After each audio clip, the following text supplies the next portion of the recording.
What's up, gamers?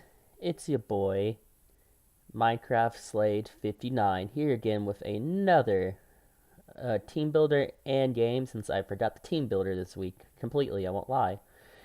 This week we're playing the Floatzels, the D-League champion of the PWC. I'm dumb. And I'm just going to go over the teams real quick, and then I'll go over the game. Okay. His roster right here is Megalodios, Magearna, Mammosign, Arcanine, Shaman, Pythagoras, Lantern, Crobat, Chansey, Persian, Combustion. And my team's right here. His mons are overall not the fastest. His fastest mons are Megalodios and Crobat, which both fly. And that immediately eliminates me bringing Gal once again. So Galvantula was not here. So the team I did decide to bring was Mega Gyarados. Mega Gyarados can set up a Dragon Dance pretty easily on most of his team, because if you look at his team, it's pretty weak to Gyarados, Crunch, Earthquake, Waterfall. Waterfall, Crunch does a decent bit. Crunch, Earthquake, Crunch, Waterfall, definitely anything. Okos, Persian, since Mold Breaker goes through Fur Coat and Combustion, so I mean, Mega Gyarados is the first brain. One Dragon Dance, I pretty much kill anything. The next mon I decided to bring was Jirachi. I was just needing something to get my Stealth Rocks up with. If Magearna became too big of a problem, I need something to Iron Head it down with. I got Healing Wish because my main ways of winning this week were going to be my setuppers. So I was thinking maybe bring Gyarados in turn 1, possibly do some damage, let it get down to like less than half, and Healing Wish it later on in the game. So that was the plan. Jirachi's also a pretty good tank and take some Megalodius hits, Magearna hits. Is good for Stealth Rock. Overall, though, his team does kind of beat it pretty well, but I still thought it was good for Stealth Rocks, and it might be able to get a few switch-ins here and there. The next one's with Gengar with Choice Specs and Trick. As you on this thing, you probably notice this is for Defrachi, and almost all my mons, you'll notice I don't have speed natures. His slow team allowed me to do plus attack natures, which really helped. So like right here, Gengar is a nice 394 special attack with specs.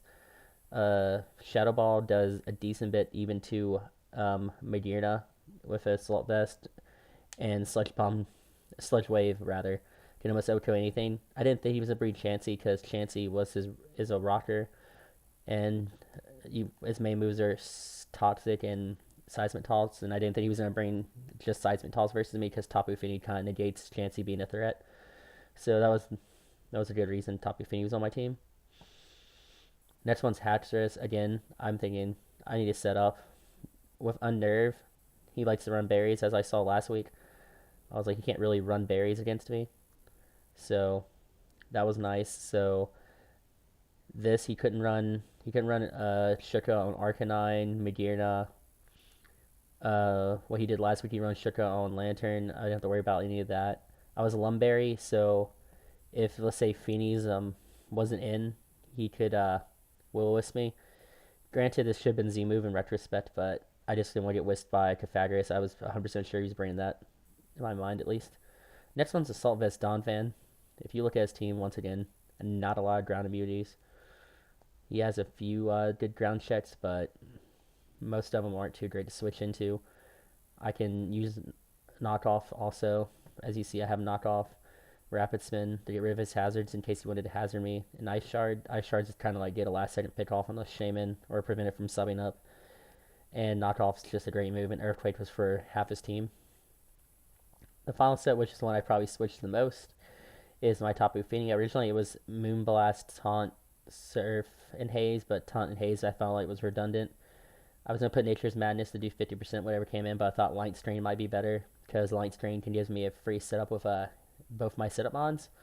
And so we went with that. This is a mixed defensive one because it can take a Flare Blitz. I mean, it's a Wild Charge from an Arcanine, and Earthquake from Adamant. Life Orb does about 60, so I could take that and Surf and probably a Mammoth get at least close to it after a Life Orb hit. And that's the team. So we'll just go into the battle now.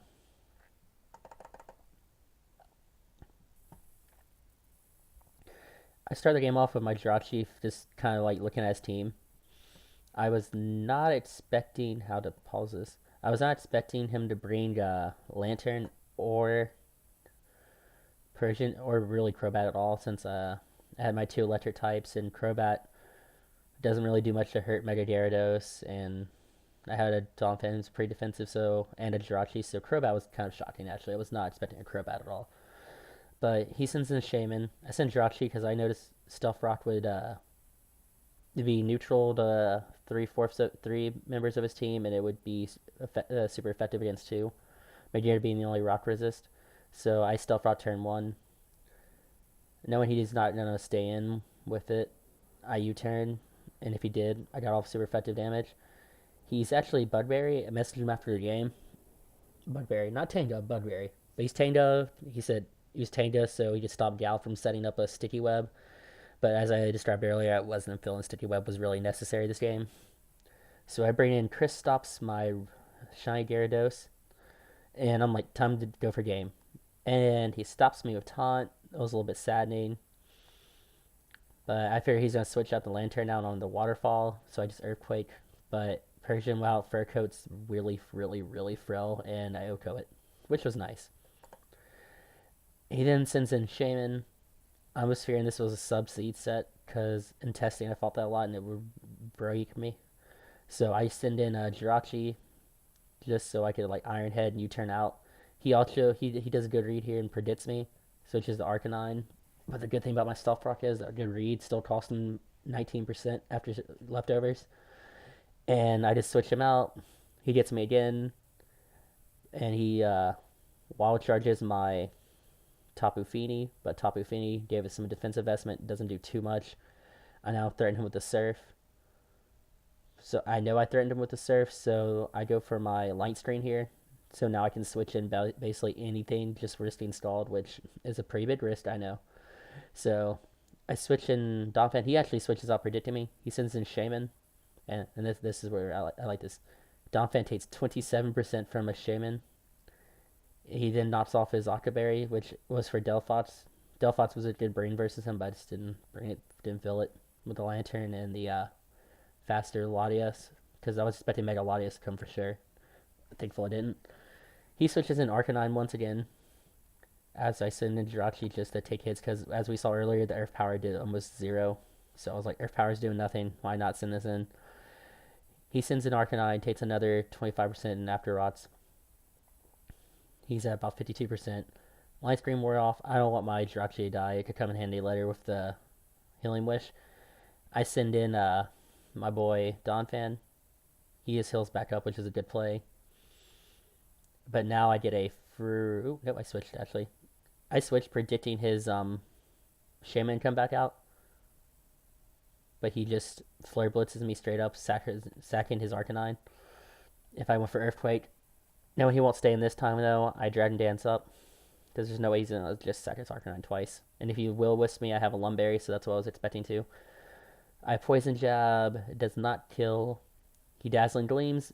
Does not kill Bat though, so we're in good shape. We're in good shape. Because no matter what he sends in, is going to take a huge hit. I expected this to come out. I was going to go for Earthquake, but in case he went Crobat on the Earthquake, I wanted to send in this. So I hit him with a Dragon Claw, do a decent bit. He makes a really nice play here, and he Morning Suns, gets back up to almost full.